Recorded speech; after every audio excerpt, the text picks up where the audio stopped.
In Chapter 4, we're going to discuss the genetic code, mutations that can happen to this genetic code, and also translation, the machinery by which RNA information is translated into a protein sequence inside the cell. So the genetic code. The genetic code is basically a dictionary that tells the cell which codons on the mRNA are going to encode which amino acids in the growing protein. Do you have to remember the genetic code for test day? Absolutely not, okay? I think if you're ever going to get a tattoo, this would be a cool one to get because you just never know when you might need the genetic code. Which bases encode a particular amino acid? Just kidding. All right, now let's take a peek at what this genetic code can tell us, and let's make sure that we know how to read a codon table in case we need to do it on test day. As I had said, they would give you the table if you're expected to figure out amino acid sequence. So, what you'll notice is that the first position of a codon is going to be this box over here on the left. The base in the second position of the codon, you're going to have to choose one of these boxes in the middle. And then for the third position of the codon, you're going to need to choose one of these boxes on the right. So, for example, U. We would choose U over here because it's in the first position. So right now we're narrowed down to these 16 choices. The second position is U. So now we're narrowed down to this box. And we're narrowed down to 4 choices. And then the third position being U. Now we know that this is going to correspond to this top box position. So U. And we can safely say that this would encode phenylalanine. All right, let's practice another one. What is UUA? How would we go about doing this? Let's look at the table. The first position. Now you could search through, if they give you all the bases, you could search through and look for UUA, but sometimes they don't put the bases in like this. They would just give you the positions that these bases should be in, and then you have to figure out which amino acid would be there. So what is UUA? The first position is U. So we're narrowed down to this top box of 16. The second position is U. So we're narrowed down to this box of 4. And then the third position is A. So we're narrowed down to right here. And we can say that UUA is going to encode the amino acid leucine. Something you should notice right now, and that is that when you look at these bases, the first 2 bases and the third base are a little bit different in terms of their specificity.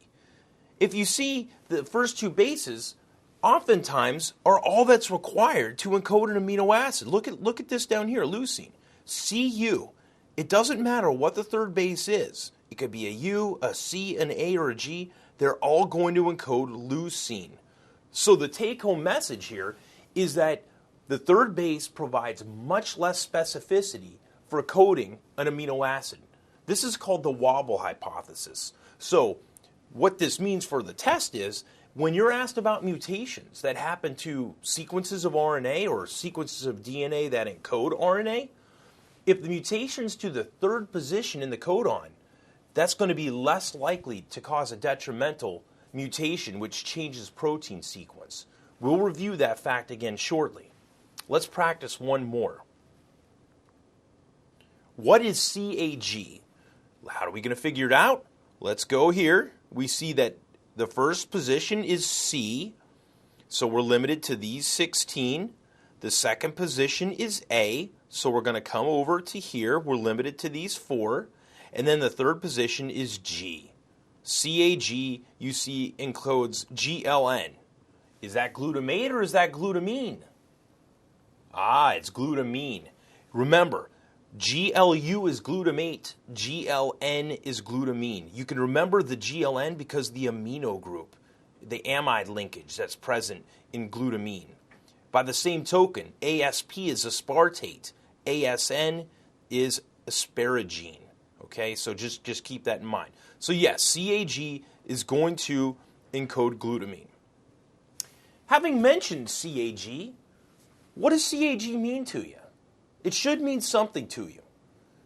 at least by the time you're done preparing for the examination, you should remember that CAG repeats are seen in what disease? Huntington's disease, right? CAG trinucleotide repeats get expanded, and you see those in Huntington's disease. So in the protein Huntington, encoded from the Huntington gene, you see extra glutamine repeats within that particular protein sequence. So some of the properties of the genetic code that you're going to need to be familiar with for the exam are the following. Number one, this code is universal. Now, what does that mean?